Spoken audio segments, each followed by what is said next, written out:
আলহামদুলিল্লাহি রাব্বিল আলামিন ওয়াসসালাতু ওয়াসসালামু আলা আশরাফিল আমবিয়া ওয়াল মুরসালিন আম্মা বা'দ। মাসআলা,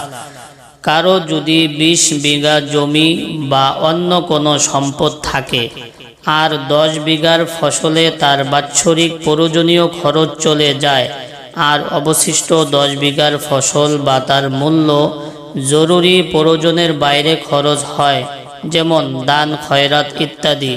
এমতাবস্থায় উক্ত 10 বিঘা জমি বিক্রয় করলে যদি তার হজের খরচের ব্যবস্থা হয়ে যায়, তাহলে কি তার উক্ত উদ্ধৃত জমি বিক্রয় করে হজ করা ফরজ? এই মাসআলার উত্তর হইল,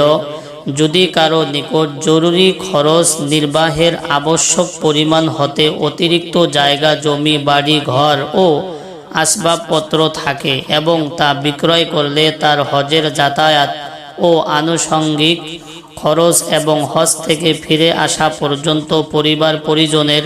খাওয়া পরা ও যাবতীয় প্রয়োজনাদির খরচের ব্যবস্থা হয়ে যায়, তাহলে তার ওপর হজ করা ফরজ। উল্লেখিত মাসআলা অনুযায়ী উক্ত ব্যক্তির অবশিষ্ট 10 বিঘা হতে জমি বিক্রয় করে হজ করা ফরজ। আমি এই মাসআলাটি সংগ্রহ করেছি আহসানুল ফাতাওয়া 4 নম্বর খণ্ড 532 নম্বর পৃষ্ঠা, ফতোয়া শামী 2 নম্বর খণ্ড 562 নম্বর পৃষ্ঠা, ফতোয়া আলমগীরি 1 নম্বর খণ্ড 218 নম্বর পৃষ্ঠা থেকে।